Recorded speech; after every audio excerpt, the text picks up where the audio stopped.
Hello and welcome to the Farm Traveler Podcast. This is episode 24 and our guest today is Will Leonard.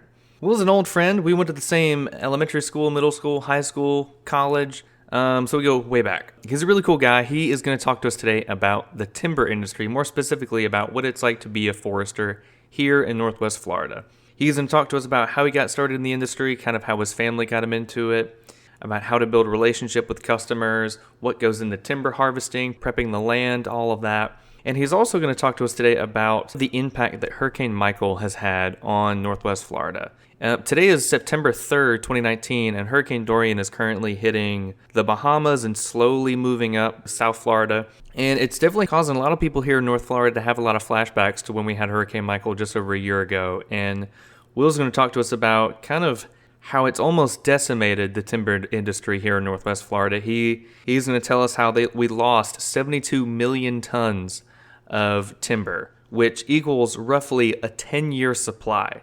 And it's crazy to think about, and we'll talk more about some crazy stats. And he wanted me to touch base on some more stuff. Florida timber, there is over 17 million acres of timber in Florida, and that produces over 30,000 jobs. There's 74 wood-using mills. There's 760 plus manufacturers of paper and wood products. The timber industry gives the state of Florida $25 billion in revenue. That also includes $6.5 billion of income for people in the industry. It's a great industry. It's got a positive message. It not only helps with environmental stewardship, but also provides a lot of jobs for a lot of people. A lot of times in a lot of rural communities like in Bluntstown and Malone and Chipoli and all these little small towns in Northwest Florida, they've got a really cool slogan called Working Forests Work. And another really cool stat is 80% of the timber in Florida is grown in Northwest Florida, where we have 20% of the population. So it's a great conversation. We're going to talk about all things forestry related. Again, this is episode 24 with Will Leonard. Thanks for listening.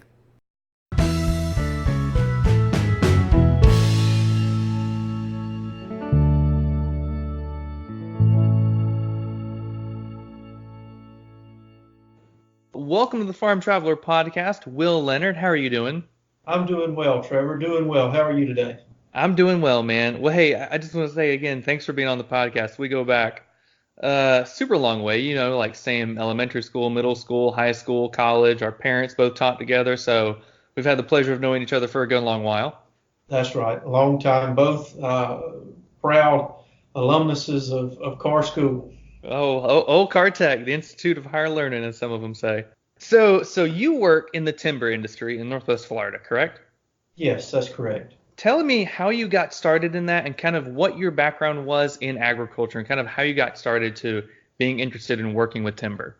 Sure. So to some extent, I was born into it, Trevor. I am the fifth generation in my family to work in the timber industry in Calhoun County, Florida. My grandfather's grandfather came down into this part of the world from North Carolina with his family just prior to the turn of the 20th century and followed the naval stores industry into Florida. So they would follow the longleaf pine forest, the natural virgin timber longleaf pine forest as it was being harvested.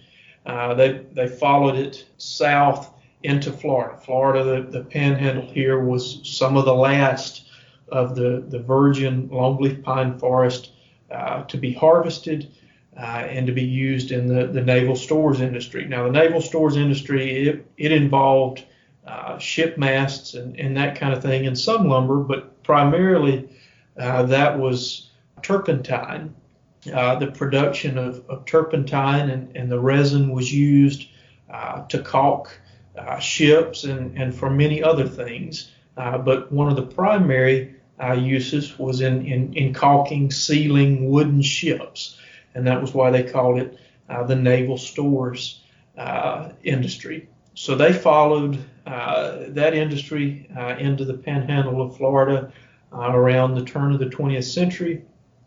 From there, my family stayed in this part of the world and have been involved in the timber industry here since the early 1900s. My great-grandfather, Leonard, was in the pulpwood business. He was a pulpwooder. My grandfather, Leonard, went to work for him after he graduated from the University of Florida. It didn't hurt that he married his daughter, so that was kind of a natural end for a job, and he worked in this part of the world. And then he had the opportunity to buy some timberland when he was in his late 40s, early 50s, late 70s, early 80s, 1970s, 1980s. And then my dad worked with and for my grandfather, owned that property for his career. My brother Michael and I are both graduate foresters. I went to Auburn University, War Eagle, and Michael is a Gator. He graduated from the University of Florida.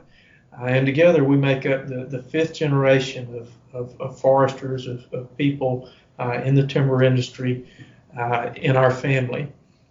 Growing up and being around the timber industry, seeing my father and grandfather manage the land, that really instilled in me a sense of stewardship and a passion for growing the forest, managing the forest in a responsible and a sustainable way, because that was the example that had been set for me. Now, when I graduated from high school, I'd been involved in agriculture education and the Future Farmers of America organization in high school, and had been exposed to more of agriculture and to more of the forest industry through that. But when I graduated high school in 2008, that was during the midst of the Great Recession. And my grandfather, he said, there are very few jobs in the forest industry. The last thing you want to do is to go into the forest industry. So I listened to him at the time, even though that was the direction that I wanted to go. And I did a stint in ag education. And that really, even though I didn't stick with that as a major, has been a very good thing for me in my career. The communication skills and some of the classes that I picked up in that major, like educational psychology, learning about people's different communication and learning styles, has benefited me in my forestry career. So I stuck with ag education for a couple of years, and then, to the angst of my parents, kind of changed horses in the middle of the race and switched to my major to forestry, and went to Auburn University. Was there, made some of the closest friends that I have. There are four of us that we were in group projects. Auburn they really believe in their curriculum in team building, teamwork, and group projects, because most often that's the setting, the environment that we work in once we get out into the industry. So there were four of us that were randomly assigned to a group. Travis Watley, Grayson Matthews, Chase Luker, and myself in Auburn's summer practicum. And we became fast friends.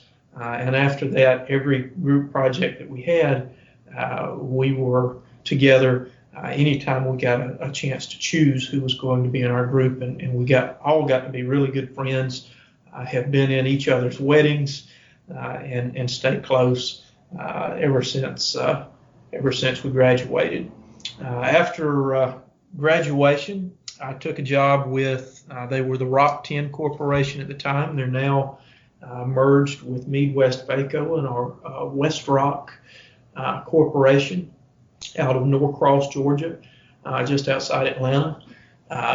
They own pulp and paper and packaging mills and facilities all across the continental U.S. as well as some other countries.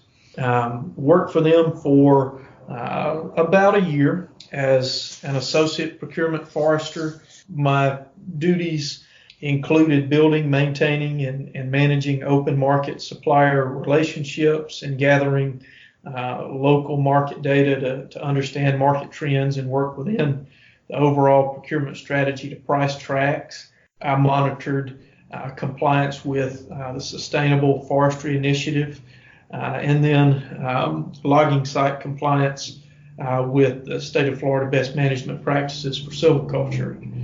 From there, I went to work for American Forest Management. They're the largest private forestry consultant in the U.S. Started out working out of their Lynn Haven office and then had a chance to move to their Mariana office. In the Mariana office, I managed AFM's private landowner and industrial TIMO clients.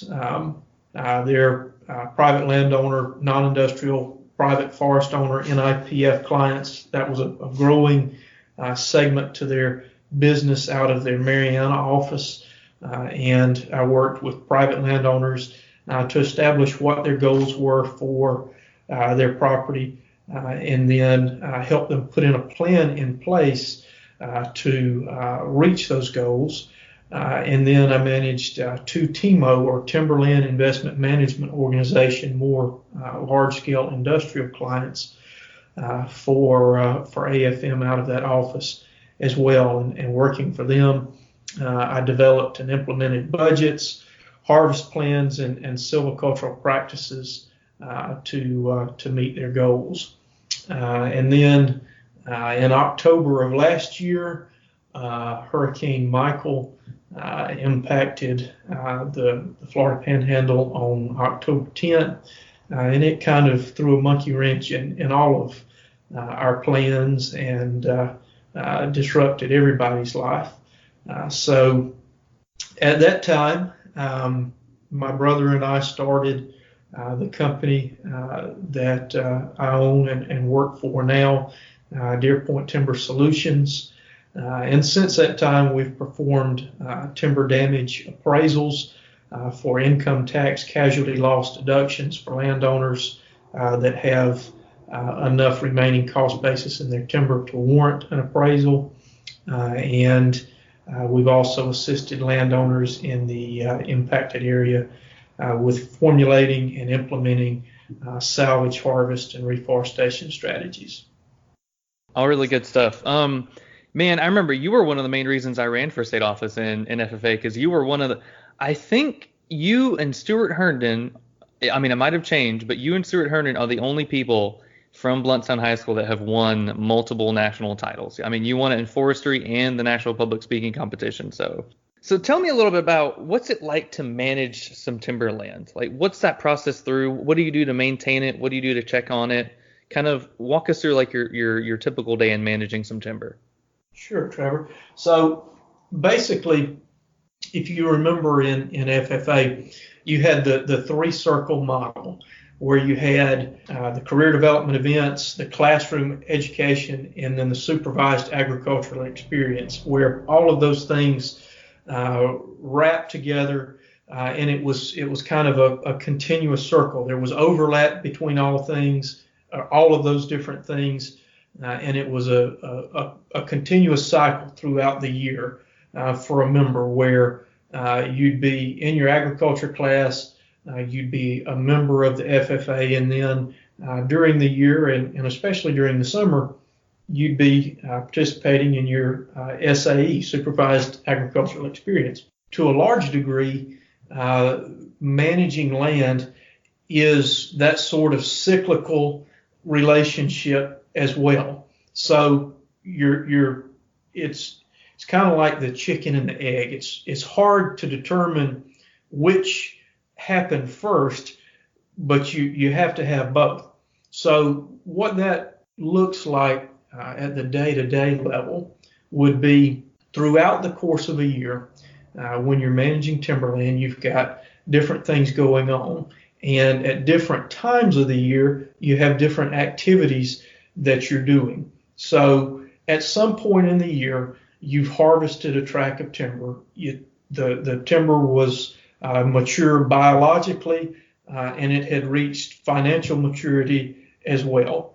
As a part of the landowner's objectives, that geographic area of timber had been harvested. That's what most folks know as a clear cut or final harvest, where all of the merchantable timber would have been removed from a stand of timber that was biologically mature and had reached financial maturity as well. So the merchantable trees have been removed. At that point, you start the process of reforesting that stand. Typically, the way that works is in the growing season, late growing season, sometime during the summer, we would do a chemical site preparation where we'd apply a herbicide to the clear-cut site. This is before any new trees have been planted. And what the chemical site prep does, it buys your crop trees a head start. I'm talking mostly about pine plantation silviculture in the southeast, because that, for the most part, is what I've done. You would chemically site prepare an area, and then depending on the nature of that particular area, what type of soil, where the water table is, whether it stands in water after it rains, how much debris is there, you may do some type of mechanical site preparation. For example, if it's a site that really stands in water, has a perched water table, you need to bed that site. You would use heavy equipment to create a bed that would be 18 to 20 inches tall and roughly 36 inches wide, and then you'd make those beds every 10 to 12 feet apart across that site, rows of beds, much like you do for other types of row crop agriculture. That gets your trees, you plant onto those beds, that gets them up above that perched water table. Most pine species, they need water, but they don't like to stand in water all the time. So in wetter areas, bedding is a practice to get your trees up above a perched water table. So you've done chemical site preparation, and then you may have to do some mechanical site preparation. So all of that's going on over the course of your summer, early fall. Then as we move into the winter months, December to early March, the sites that you've prepared, you would plant. Now you have to start planning for that early in the year with ordering your seedlings. You'd have a number of seedlings that you'd plant per acre, so you've got to keep in mind, all right, how many acres am I going to have ready? How many seedlings do I need to order? And you've got to keep in mind that the nurseries that grow the seedlings that we plant in the industry, they have to plant these seedlings in anticipation ahead of time, because the seedlings that we plant are actually about a year old. So you've got to give the nursery an estimate pretty early in the year for the acres that you're going to plant. So there's a lot of forecasting and educated guesswork that goes into all of this, a lot of planning. So we get to the winter months and we're planting our trees. It's become very common to plant with mechanical machine planters that are typically pulled behind a dozer crawler type tractor with a V blade on the front of the dozer that just kind of moves the debris on the site out of the way and creates a good planting area to put your trees into. Another common form of planting, either on steep or wet ground or ground that's been bedded, is hand planting. And we have really great folks that do that work. The crews of men that will come in and they'll plant, and it's amazing to watch those guys work, Trev. Typically, I've seen these guys plant about 10 acres a day a piece, and when you consider that they'll be planting somewhere between 500 and 700 trees per acre, those guys are planting somewhere between 5,000 and 7,000 trees per day. And they actually, for the most part, they get paid by the seedling that they plant. And I've seen these guys, Trev, run from the middle of a field they were planting back to where you would have boxes of trees on a road, like on the edge of a field they were planting, and they would run back to get more trees to plant. Just the work ethic is amazing with those crews of men. They'll carry a box of trees in a bag that they wear on a harness, and there'll be a bag on either side of them, on their right and their left, and they'll put that box of trees, and the box of trees will weigh roughly 35 to 50 pounds, and they'll put those bare root seedlings that are anywhere from 10 to 15 inches in length. They'll put them in, half on one side, half on the other, and typically with their right hand they'll have either a tool called a hodad or a dibble bar. They'll take that implement and they'll throw it down into the ground where they're going to plant the tree. They'll rock it back and forth to create a hole, an opening to put the tree in. They'll pick it up with their left hand. They'll grab one seedling out of the bag that they're carrying over their shoulder. They'll stick it in the ground. They'll take the hodad or the dibble. They'll come behind the seedling they've just planted. They'll rock it 2 or 3 times to close the hole around the seedling that they've planted, stomp it in with their heel, and move on to the next tree. Just really brutally hard work, and they do an amazing job at it. So now that we've got our trees in the ground, it's the end of winter.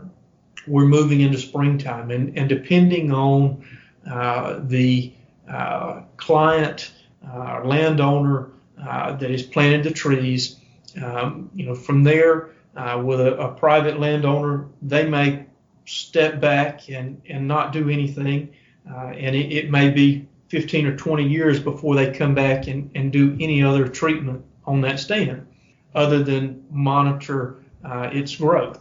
Now, for some private landowners and for a majority of the industrial clients that I've worked for, they take a more intensive approach. They more intensively manage their forests. So in that first growing season, they'll do another herbicide application, a selective herbicide that won't harm the trees. They'll spray after they've planted, and for the most part, that will be a residual herbicide that they'll spray that neutralizes the grasses, the weeds. They call it a pre-emergent herbicide that neutralizes that competition before it sprouts, and it buys your young seedlings a head start in that first growing season when they're most fragile, when they're really competing for water right at the surface level of the ground. If you remove the competition around them, you get a lot better survival and a lot better first year growth. A lot of clients will also elect to fertilize during that first growing season, and that can really boost growth for several years in a stand of trees.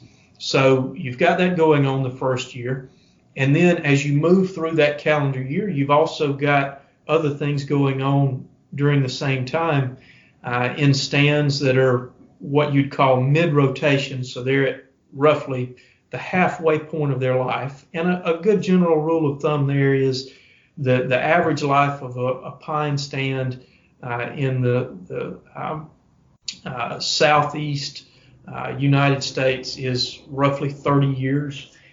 So the midway point would be 15 years. And at that midway point, usually you'll do a thinning harvest. So we're removing some of the trees so that your very best trees in that stand have more room to grow. They've got more sunlight, they've got more nutrients, and they can better occupy the site and grow into larger trees that are in higher value product classes that bring more money to the landowner at final harvest. So you're doing those thinning harvests, you're conducting those throughout the year.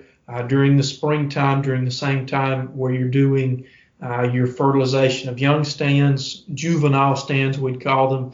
You'd also be doing your mid-rotation fertilization. A lot of clients like to fertilize after they thin, kind of to give their trees, very best trees, a shot in the arm to boost growth as they're moving towards their final harvest. And then that summer when you'd be doing chemical site prep, you also may be doing mid-rotation woody release. So you've seen the panhandle of Florida. At times I like to say we're almost a subtropical rainforest here.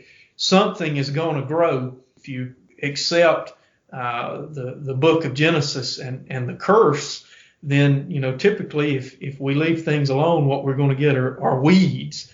And that's definitely applicable to the panhandle of Florida. We get all sorts of weeds and bushes, and they suck nutrients away from your crop trees, and they really don't offer any benefit by and large to wildlife either. So doing a herbicide application after you've thinned really helps to set the forest back, just like you had done a prescribed fire. And the herbicide application tends to be a lot less risky than doing a prescribed burn. Some clients like fire, especially with the longleaf pine species, if that's the species they prefer, and especially if wildlife is one of their objectives. They love prescribed fire if that's one of their objectives. So, you may be burning at different times of the year, either dormant season, winter fires, or if you're looking to shift the species composition, understory species composition in your forest, you may do a growing season burn. It all depends on what your objectives are. And during that whole cycle, you're also doing final harvests to set up the next year's reforestation. So it's a cycle where it's kind of like the chicken and the egg. It's hard to tell what comes first, but you have all of these cyclical things going on throughout the course of a year as you're managing a forest. Right. That's cool. Yeah, I can imagine it gets super complicated trying to manage all the land. So whenever they go through and thin some of the timber, I mean, that's going to be used for paper products, right? Like paper, cardboard, toilet paper, just random paper products? Yes, for the most part, that's true. Because thinning typically occurs at the mid-rotation point, you're talking about younger trees that aren't as large, and because they're younger, they typically don't have really dense fiber that you need for structural lumber. There is some structural lumber that will come out of trees removed in thinnings, but by and large, your statement is accurate. During that first thinning, most of that material is going to be used for pulp and paper products or some type of woody biomass product. In Panhandle here, Cottondale, Florida, Enviva has a pellet mill, and they buy pine and hardwood, but they'll buy pine that is of the same size and age class as what you typically think of as pulpwood, as what's bought by a pulp mill, and they'll turn that into wood pellets that are used as a a fuel source, a clean fuel source, primarily in Europe for energy production for different manufacturing facilities. Okay, gotcha. And what would you say are kind of the most popular timber species here in Northwest Florida? You said they're longleaf pine or loblolly pine, right? So there are really the big three that you see in the Northwest Florida, Florida in general, loblolly pine, slash pine, and longleaf pine. Longleaf pine is what was most native to this part of the world. It evolved and adapted to this landscape. It has some really cool adaptations that make it really fire tolerant. And the landscape across the whole southeast, longleaf was the dominant species because fire occurred at regular intervals. Most areas, whether, and the primary cause of fire was lightning strike, but whether it was by lightning or Native Americans or early colonial settlers that burned the landscape burned every 1 to 5 years. And species like loblolly pine and slash pine were relegated to the wetter areas, the marginal areas that were wet enough that they didn't burn as frequently. Those species, when they're smaller in the seedling stage, are not fire tolerant at all. So longleaf evolved as the primary species across the southeast. Now it is a slower growing species, and as the southeast has become more and more populated, and you have more of a rural-urban interface where fire becomes much less common and much more dangerous as a management tool, longleaf begins to fade in its ability to compete with the other vegetation, because it really had evolved and adapted to an ecosystem where fire was prevalent and fire kept out a lot of the other competition.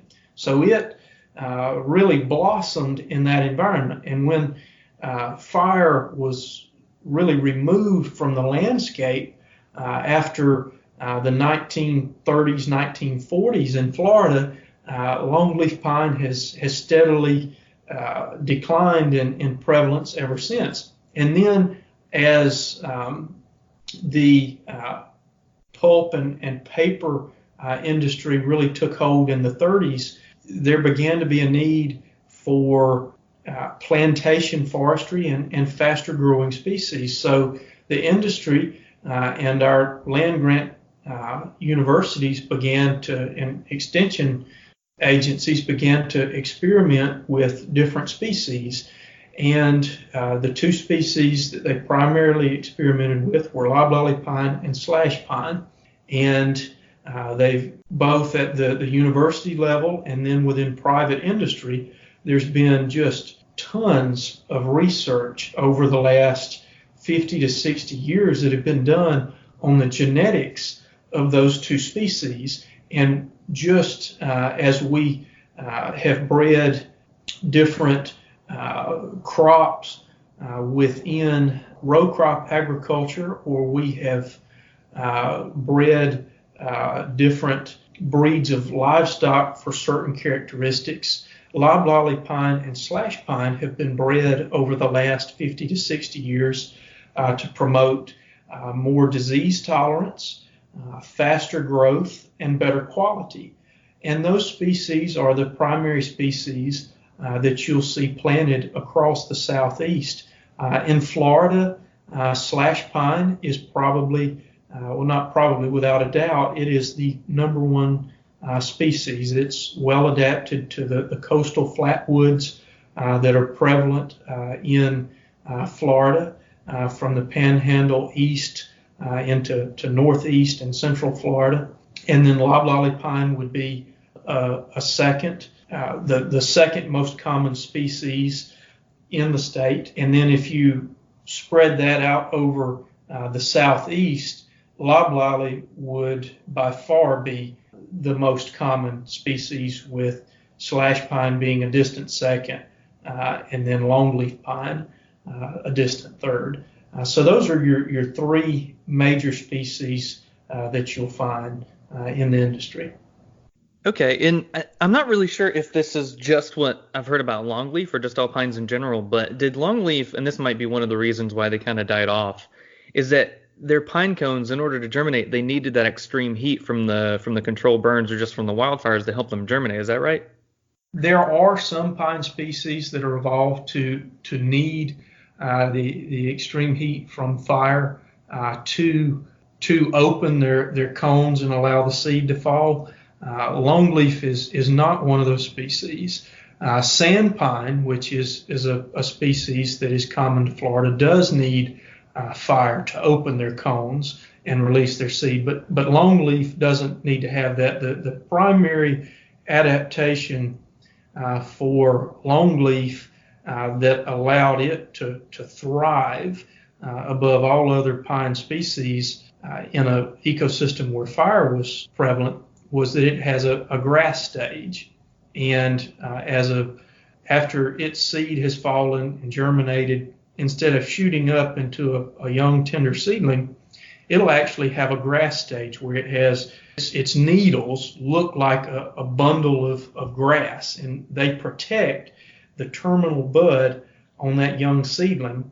And when fire sweeps through, it'll burn the needles back, but they protect that terminal bud.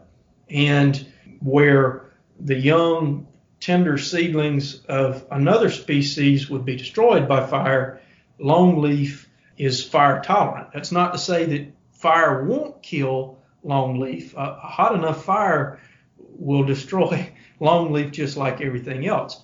But it is far more fire tolerant than any other species, and that adaptation allowed it to outcompete any other tree on the landscape when fire was a big part of the ecosystem.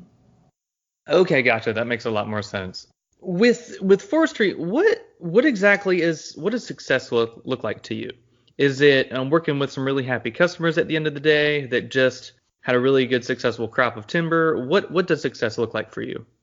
I'm a hands-on learner and concrete guy. I like examples, so I'll give you an example of a success to me working with AFM and the private landowner NIPF clients that they had. I had the opportunity to work with a lady named Patricia Branyon, and Miss Branyon had taught school overseas, was an English teacher on military bases for her entire professional career.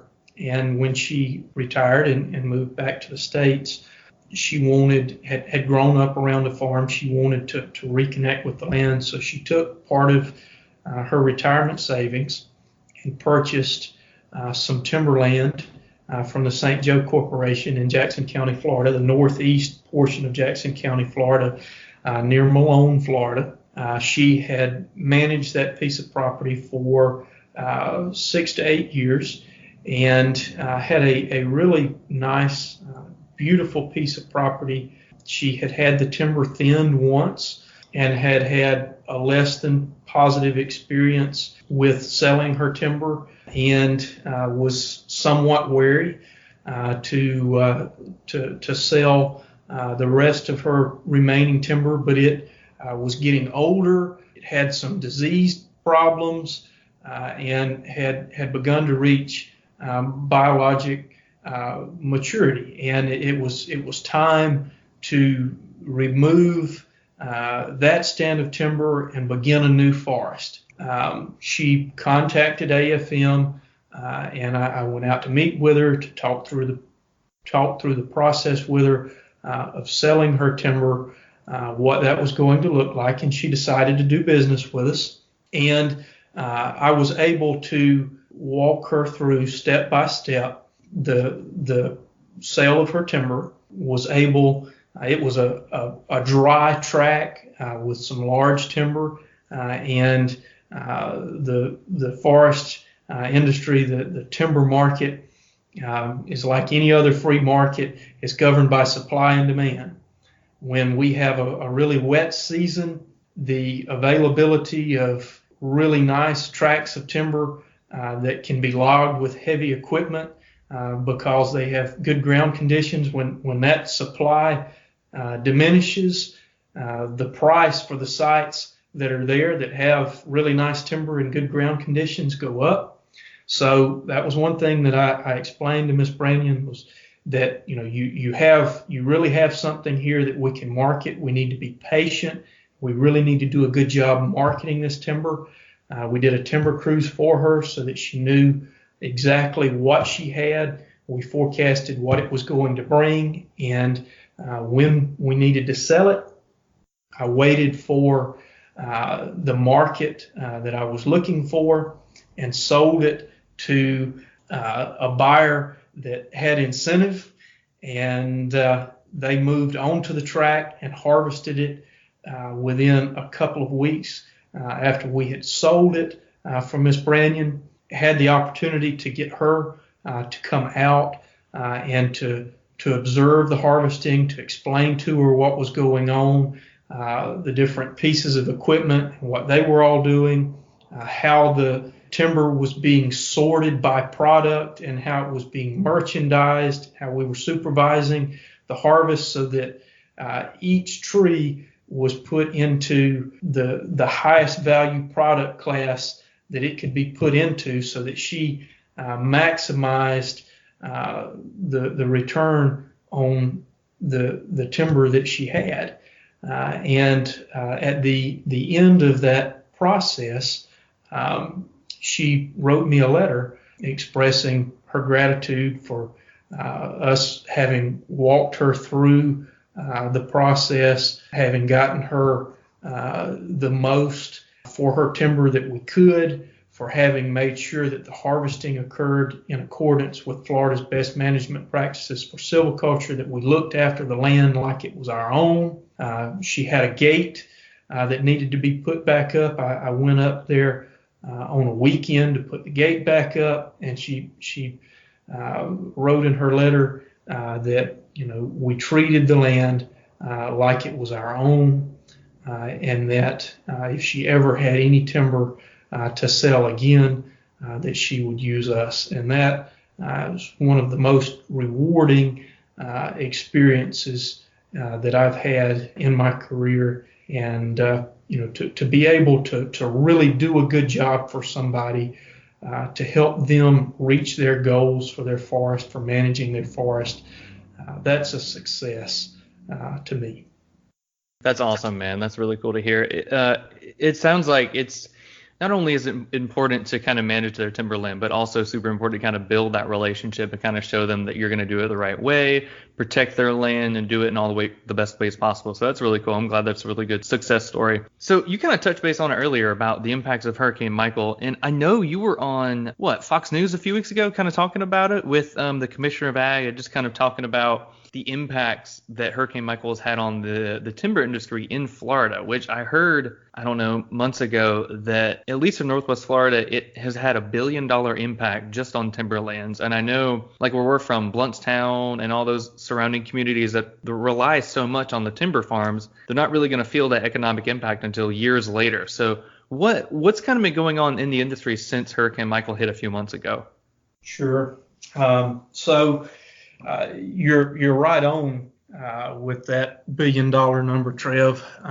The Florida Forest Service estimates that roughly 3 million acres were impacted with an economic loss of $1.3 billion to the timber industry. Calhoun County, the county that you and I grew up in, has roughly 317,000 acres of forest land. Within the path of the hurricane, the Florida Forest Service quantified damage as being moderate, severe, and catastrophic, with catastrophic being greater than 50% of the stems of the trees in a geographic area, a stand of trees, as having been either broken off, blown over, or leaning greater than 45 degrees. And all of Calhoun County fell within the catastrophic zone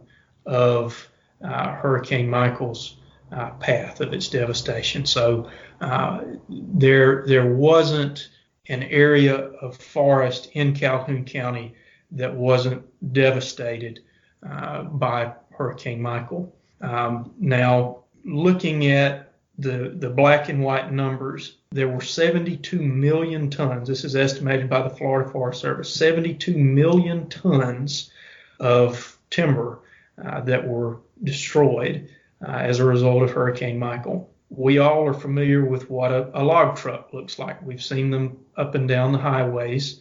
That 72 million tons of timber equates to 2.5 million log trucks.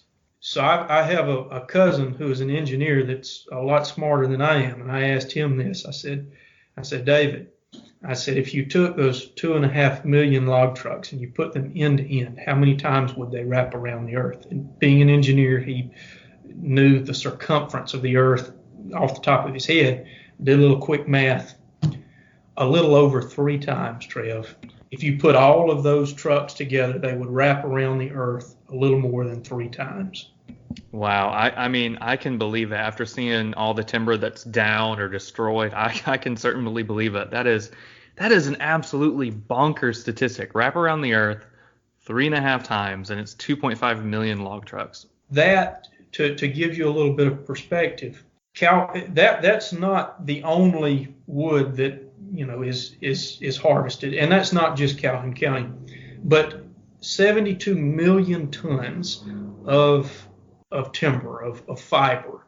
All right, that's 10 years supply of wood for the local mills that would have used that timber. After the hurricane, you had a lot of that timber that was either blown over or broken off. So you have a really short window that it's usable for the mill's end products. Now, the stuff that's leaning, you've got a little bit longer time frame. But at most, even on that, you may have 18 months, so a year and a half. So you've got 10 years worth of timber supply for our local mills. The very best of what was damaged, you've got 18 months, a year and a half to get it salvaged. There's just no way possible for all of the damaged timber to be salvaged and used before it gets to a point that it's no longer suitable for the mill's end products. And if it's not suitable for their end products, they can't purchase it. So that leaves landowners, timber farmers, in a really tough predicament. They've got this land, and for most people in the county that we grew up in, they own 40, 50, 100 acres of land. It was land that has been in their family a couple of generations. It's something that was passed down to them that many people counted on for their retirement. They'd always viewed timber as basically being money in the bank. They had it sitting there, and they could harvest it, whenever they retired, and that was going to be part of their retirement, or they could harvest it when a child went to school, and it would pay for part of their college, or when they had a medical bill, that timber was sitting there and it was ready to be harvested. All of that was destroyed and wiped out, and not only is that potential source of income gone now, but they've got all of this debris, all of this timber that's been broken and blown over, that's just on the ground. And to clean it up, if it's not salvage harvested, and to reforest is super, super expensive. We're talking hundreds of dollars per acre. And people just don't have the disposable income to be able to do that. And even for individuals that may have the income to be able to shoulder that cost and reforest, such as people that, at retirement age, maybe have 401ks, IRAs, they can't take money that they're living off of and spend it on cleaning up their land and reforesting when they won't see a return on that timber that they've planted for maybe 15 or 20 years. So it really has put this area behind the eight ball, both from an environmental standpoint and an economical standpoint. Environmental, I mean that the landscape has been changed. And to quote the Florida Forestry Association, working forests work. When you have landowners that are actively managing their forest and managing their land and are abiding by the state of Florida's best management practices for silviculture. By the way, the Florida Forest Service says we have over 99% compliance with those standards in the state of Florida. So our people, our growers, do an excellent job. Our harvesters, people in the industry do a wonderful job. They care about the environment. Following those standards and managing our forests protects our soil, water, and air quality, as well as providing important wildlife habitat. And now that you've had these stands that have just been destroyed, and people that don't have any means to clean those areas up and reforest, you're looking at potentially widespread impacts to soil, water, and air quality and wildlife habitat. And then economically, so we haven't seen a huge impact to our local economy yet.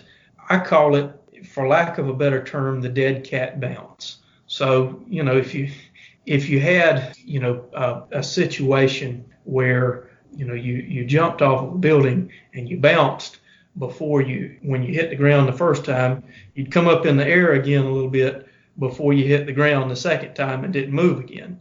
Well, that essentially is where we're at right now. We're on that second bounce. That's a pretty good analogy. I like that. We are we're in that second bounce. The salvage harvesting has kept the timber industry, as far as our logging force, busy. They've done well salvage harvesting because essentially they're in demand right now. Where they were competing for a scarce resource, timber, now landowners are competing for loggers. They're the scarce resource. So they have done well since the storm, and they've done a really tough job. Logging is much more difficult in a salvage harvest environment where you have so much broken and blown over debris. It makes the operational side of logging much more difficult. So you have seen, the loggers and the logging force and the people in that side of the industry and the mills have been getting just a glut of supply from the damaged timber. Everybody's trying to get as much up as fast as they can. That part of the industry's economy has been okay since the storm. Now, the actual grower has seen what they've been getting for timber drastically reduced. In most cases, it's 1/10 to 1/4 of what they were getting for their timber prior to the storm. So they're getting pennies on the dollar for what they've grown for 30, 40, 50 years. So they're feeling the economic impacts right now and will continue to feel the economic impacts. Our local logging force is going to feel the impacts when salvage harvesting ends, and they have to move further afield to the east, to the west, to the north to get into areas that weren't damaged by Hurricane Michael, and they're going to be competing for a scarcer resource. So as that market becomes more competitive, their profit margins are going to shrink. You're going to see basically natural selection in the free market take place, and your logging force is going to be winnowed. And then your local mills we're hopeful that outside of the really catastrophic damage area, which is roughly 30 to 40 miles wide, outside of that area, their wood baskets that they bring wood into their mills from, timber trees into their mills from, there's still going to be enough of a wood supply there to keep those mills going for the years to come until these areas that were devastated are reforested and become mature enough to provide merchantable timber again. Now, we have seen since late May, early June, Congress has passed and the president has signed a federal disaster relief aid bill in the tune of $19.1 billion. There's been about a $500 million, $484 million allocated to Farm Service Agency, which is a part of USDA and FSA, Farm Service Agency's Emergency Forest Reforestation Program, EFRP.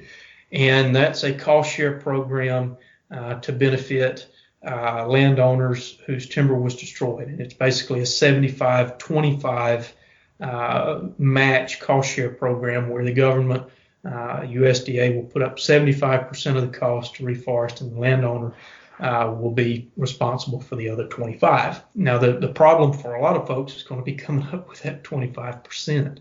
But that's a positive. And then there's also been some talk, some money allocated for state block grants, like what was put in place after Hurricane Irma in 2017 for citrus producers in South and Central Florida in the form of indemnity or crop loss payments.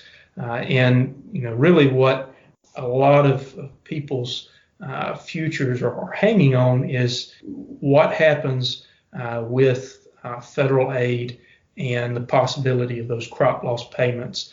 Essentially, landowners need a shot in the arm, an infusion of cash to be able to reforest their land because the expense to clean it up and to reforest when either they haven't been able to salvage harvest or they did salvage harvest and they got pennies on the dollar for their timber, the costs of cleaning up their land and reforesting are just cost prohibitive.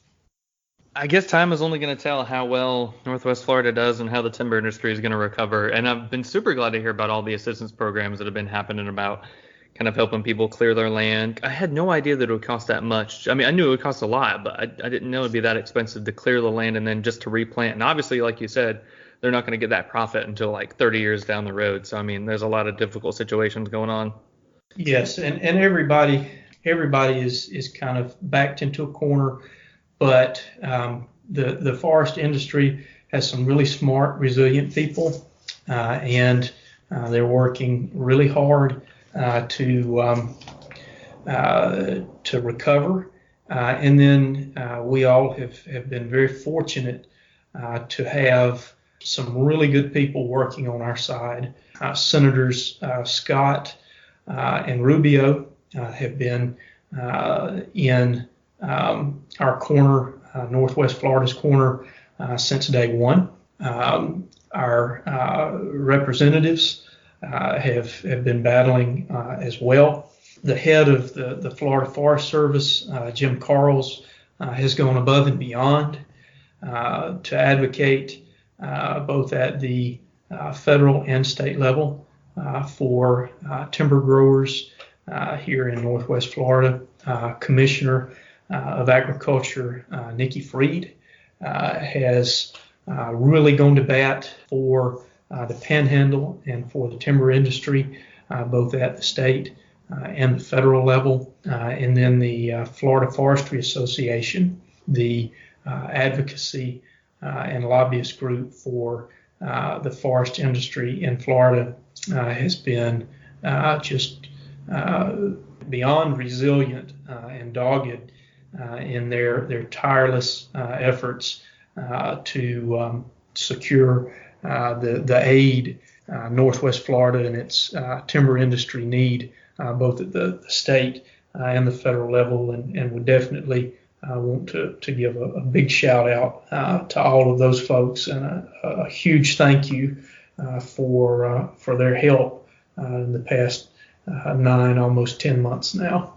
Yeah, absolutely. Totally agree. Yeah, I'm hearing more like my grandpa in, Mladie Williams in Bluntstown. I mean, he knows everybody who knows everybody. So he's been talking that so much is going on to help kind of rebuild the state, rebuild the forest program. So, well, Will, this has been a really cool conversation about all things forestry, about all things you're doing. Thanks for telling us a little bit about what you do as a forester and kind of how you guys are trying to rework, kind of undo all the damage done by Hurricane Michael. We wish you nothing but the best of luck. I'll see you actually soon. Are you going to be at our fantasy football draft in a few days? Absolutely, look forward to it every year. I'm not very good. I usually draft one of the worst teams, but I always look forward to it.